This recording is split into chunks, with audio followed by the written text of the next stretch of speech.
You set the plan, you sit at the table, but the chaos, the stress, the mess you're in, and that heavy mind battle, the suffering just keeps pulling you back over and over and over again. Here's the truth that you haven't been told. You aren't failing. You're just resisting. That heavy, annoying mind fight that you get every time you try to change your life, it's not a lack of willpower or discipline. It's your ego, the security guard of your identity, simply trying to protect the 1.0 version of you because it's terrified of what's needed to become 2.0 you. So maybe you've been running from the fire, the hell, but facing it is going to be the only thing that's actually going to let go of this old identity and actually level up your life. So today I'm going to break down exactly why you're going through hell, why you're suffering so much and can't seem to change. And then I'm going to share with you 7 actual steps to surrender to this hell so you can actually open up heaven, this next level that you're trying to get to. Now, before we dive into the whiteboard, make sure that you like and subscribe if this does help you out today, and let's dive in. Do you ever feel like this is you? You can see the changes in your life, the 2.0 version. Maybe it's a relationship that you want to make more money, you want to be financially better off. Maybe it's a new location. You can see the heaven. This is the heaven up here that you're just trying to get to. Sometimes you even break your arm above the water. But then you feel like you're stuck down here in constant struggle, constant suffering. Your mind is always battling against you, and you're just wondering if you're ever going to be able to get unstuck. That's what it's like when we stay down in the hell. And the only way to truly get above is to finally surrender. Now, first of all, let's be clear on what this hell is that I'm talking about. This hell that I'm talking about is the suffering that's going on in your life when it comes to living in your mind, struggling in your mind. It's the suffering overall that we're going through. It's the resistance that we're facing in our lives, resisting what is. It is fighting yourself every day, the mind battle and whatever, always going against yourself, whatever it may be. And lastly, is being overall disempowered, not remembering, not knowing how powerful you genuinely are. Now, what this often creates is anxiety, fear, worry, overthinking, stress, emptiness, pretending to be someone we're not, and loneliness as well, and many others. And all of this suffering, which is going to be crazy to think about, is actually self created. It is self created. All of this suffering, all of this pain that we hold on to, all is self created. Now, I know at this point you might be already questioning this video, you might already have an internal conflict going on. And I ask you to be open minded at this point here, because if you genuinely want to change your life, you cannot be looking at things the same way. We cannot be falling back to this resistance over and over and over again. So here's the idea. The idea is that pain is natural. Pain is always going to happen. Things are going to happen in your life that you do not prefer. You're going to face challenges. You're going to experience physical pain. Pain is natural. But suffering isn't. Suffering is resistance, resistance to what is. So pain and resistance together, that creates the suffering in our lives, the hell on earth. If you were to look at life as a flow, this natural flow, when I say natural flow, what I mean is like things are just happening in life. Reality is simply just neutral. But when something, an event happens in our lives, we resist what is. When that event happens in our lives and we resist it, that is a trap. Resistance traps us. It holds on to certain things and we get caught up in it. We get caught up in that wave. But true pain, what it's meant to look like, is it passes. It happens, but we heal. We let go. We get back into the flow. So the suffering, when we truly do get caught up and we struggle so much in our lives, a lot of it is because we get trapped in resistance. We're holding on to things that are not meant to be held on to. We're believing in things that are not meant to keep believing into. We are replaying stories and memories in our minds that are not meant to be replayed. We are living in the past or worrying about a future that is not meant to be worried about. All of that is resistance to what is. So, example, let's say a breakup happens. So that's an event. Okay, that's a wave that's happening to this flow. The resistance comes in when the mind takes over and it says, this should not be happening to me. Why me? My life is now ruined. And we ruminate and we think about this and we overthink about this over and over and over again. We replay that experience We get caught up in resistance. We're supposed to be up here with the flow, but we're back here replaying this over and over and over again. That's a resistance trap. To let go, to accept what is, will allow us to get back into that flow. So resistance equals non-acceptance to what is. So as I mentioned, this idea of hell is the suffering, right? And the suffering comes from pain plus resistance to what is. That is what's creating the suffering. So what happened, if we hold on to, if we do not accept it, it then now lives in the mind. The problem with that is that with the power of your imagination, as you think about something, eventually you feel it as well. As you do that, it then feels like a real experience. Your mind cannot tell the difference between reality and imagination. So as you continue to think, ponder about the situation, about the thing that caused you the suffering in your life, maybe that is having this identity of someone who is broken, who's depressed, who's not good enough, who doesn't have confidence, who is ugly. And this constant thought loop is causing you suffering and pain in your life. Maybe it's poverty and being stuck in poverty, and that's all you can think about, and that's all you feel over and over and over again. You're experiencing that over and over and over and over again. We're caught up in the mind. We're caught up in a mind and we're resisting what is. And that is causing us the suffering. Now, the problem with this is that over time, as you think and as you feel in a certain way, so an event happens, an experience happens, right? I ruminate on it. I keep thinking about it. The meaning I'm giving that situation is a negative meaning. So, for example, let's say I did get in a breakup. And the meaning I gave that is like, why me? I'm a piece of garbage. That person, I'll never find love. And I think and I feel that way over and over again. Eventually, that becomes actually a part of my identity. Eventually, what happens is that that becomes the most familiar path. That becomes literally tuned into me. That becomes a part of who I believe I am. And then what happens is the ego really traps us in hell. Because what ego is protector of identity. It'll protect identity at all costs. Ego, or and remember that it's not like you have an identity form to make you successful. Okay, your identity is who you believe you are. And whoever you want to believe you are must be recreated in reality over and over and over again. One of the ways it does so is the ego. The ego will always protect identity, and how it protects it is it'll make you scared of change. It'll cause you to have fear of failure, personalization. So when you have certain thoughts, it'll always personalize them. It'll identify with those thoughts. Fear of judgment, attachment, needing certainty. All of these feelings and all of these thoughts that just try to trap us so we don't change whatsoever. That's the ego playing its role. So, ego literally fights reality. It fights, when I say reality, what I mean by that is like it just fights what is, because that reality actually threatens control. Okay, so ego will fight reality because reality threatens control. And the ego wants control. It wants control so that way it can recreate identity over and over and over again. To sum it all up, suffering equals resistance to what is. And that then creates chaos. Okay. It creates chaos. The ego loves this. The ego loves resisting what is because then it personalizes it. It can stay the same. When it buys into the story, when it holds onto the story, it has something it's identified with, it can recreate over and over and over again. It has control. It's safe, it's predictable, and it makes it feel so real. Now, another thing I should say, just make sure we're clear, when I say what is slash like as in this is just what is, this is just reality, what I mean by that is things are just happening. In reality, things are just happening. It's all neutral.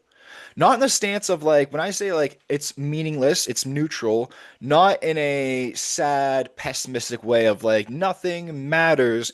No, as in reality itself is just happening. Everything is all just neutral.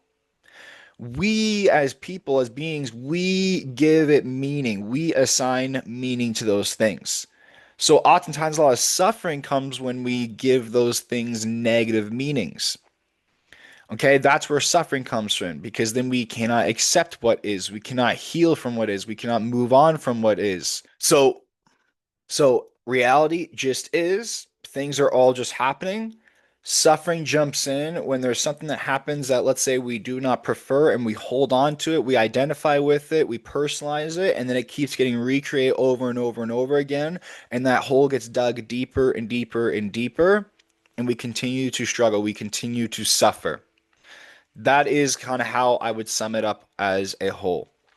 So, the full process to break this down fully is an event will happen in our lives, and then the mind interprets it, and then after that, meaning is then created.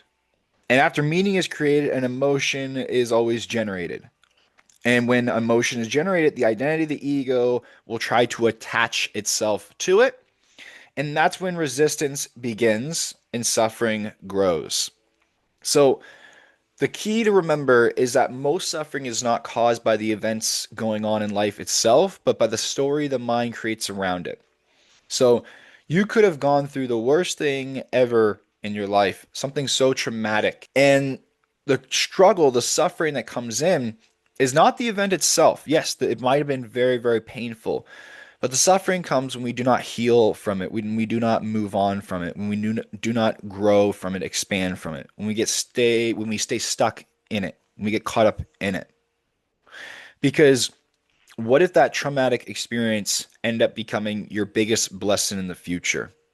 You changed it into becoming something that you actually needed to get to where you want to go, to help you create your heaven on earth, whatever it may be. Would that then be such a terrible event? No. But in that event, when we sit there and we struggle with it, when we're like, this is the worst thing ever that's happened to me, my life is over, this happened because I am no good. When we personalize it like that, when we give it that kind of meaning, we hold on to it so tightly, our ego ends up just loving it. We buy into it, we believe it so deeply, and then we get caught up in a loop because we believe it to be true. And the mind is then just recreating it over and over and over again, and we're constantly suffering over and over and over again and experiencing it over and over and over again. And that is how I would describe this idea of hell on earth. So, again, one more way to put it, reality, the event happens. We have an interpretation. We then we assign a meaning. That then causes us to feel the emotion. That then we experience resistance and the suffering grows in our lives. So, why is it so hard to leave hell? It's hard because the mind cares more about what's familiar, what's most safe, what's predictable than change for the better. So when your hell becomes something that is normalized, that you think of, that you feel on a daily basis, that you experience over and over again, that's now what's most predictable. That's now what's most safe for the mind to keep you alive. So it tries to recreate that over and over and over again. It wants that familiarity. The brain is a perfect prediction machine. Problem with that is that again, it resists change because change means uncertainty. It means not so predictable. So we don't so the brain's not designed to let you heal and become successful. It's designed to keep you alive, safe and secure. Designed to keep things predictable. So again, what happens? Event, personalize it, we keep it alive over and over again, and that becomes a part of identity. And that means what is most safe, predictable, and familiar. And then the ego protects it. The mind will look for it. The identity recreates it, how it attaches onto these things, old stories, old emotions, patterns, meanings, etc. And the nervous system actually gets tuned into it, where change equals danger. So when we feel change is coming, when we're trying to change, we panic, we have fear, we have self-doubt, you name it. You name it. That's why change can be so hard. That's why it can be so hard to leave this hell, is because all of that suffering, that pain that you then kept thinking of and holding on to, and it became that suffering, right? It became a part of you. We hold on to that so tightly. We get so caught up into it. We buy into it so deeply that it becomes so hard to change. It can be so hard to change. So think of it for an example, like you've been in a dark room for so long that the light now hurts your eyes. So even though you probably want the light, you want to see the light, you reject it because it's not familiar. You're not used to it. And it literally hurts the eyes. That's a great example or analogy. So the way out, then, the way out is actually going in. What I mean by that is to surrender fully. Now, surrender is not about quitting or giving up. Surrender is about letting go to what is. You had this pain that happened in your life, a thorn got caught in your hand, and you've been holding on to the pain. It became familiar, it became safe, it became something predictable. I can think and I can feel this way, and I can protect this self, this hurt self, over and over and over and over again.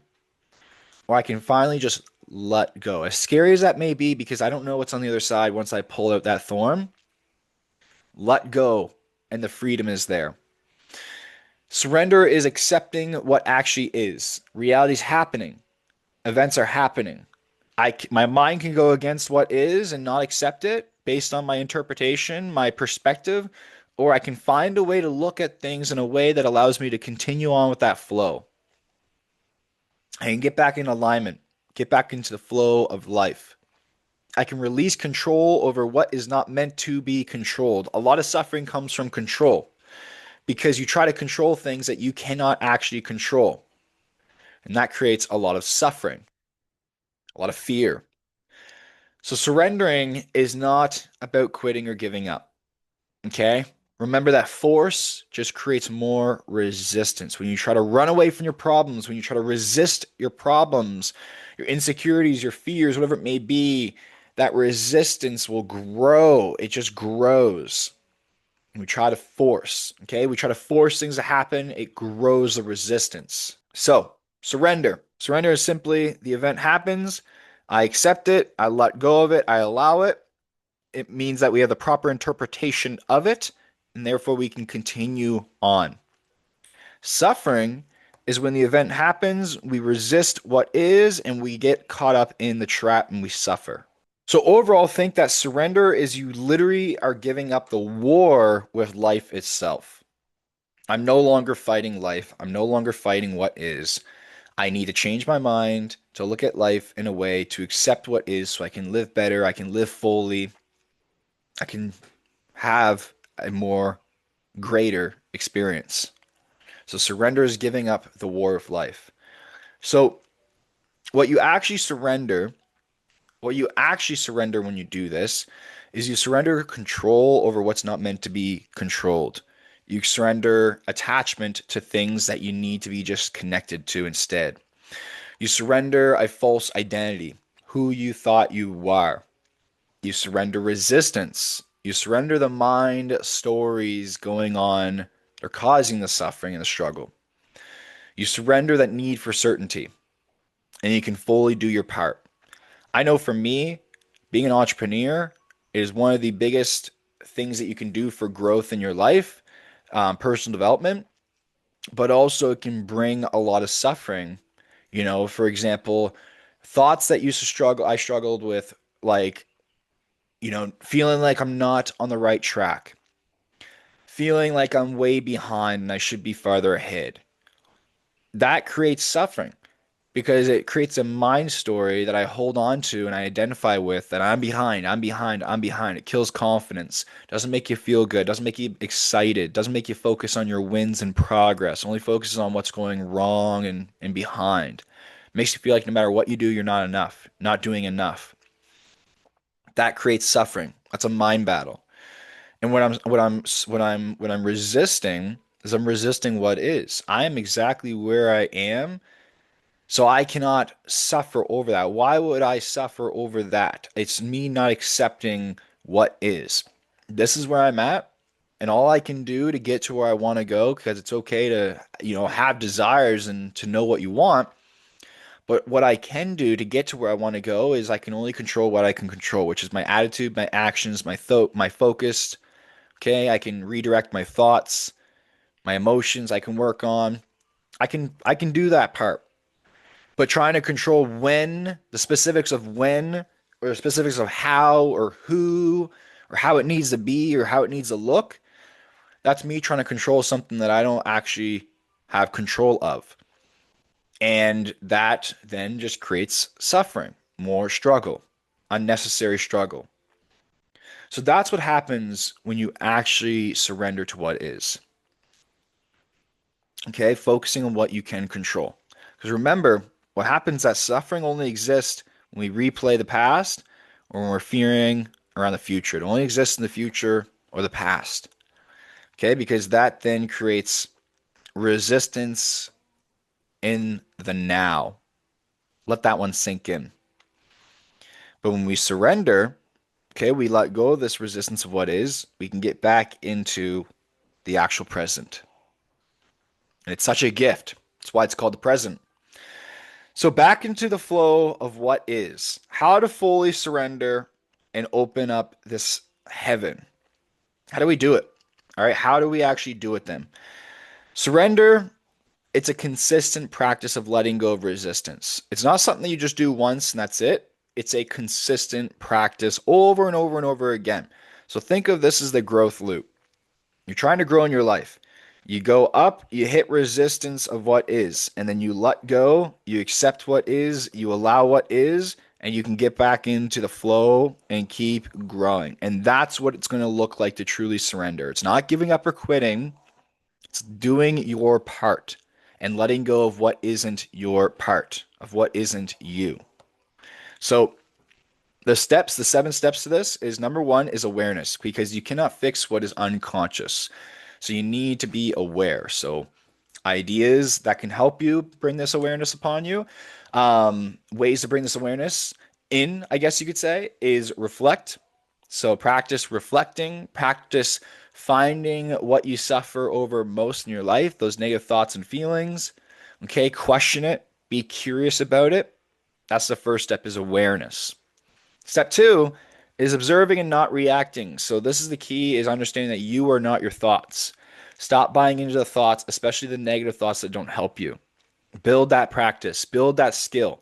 Reflect and stay open rather than personalizing all the time and identifying with every single thought that you have.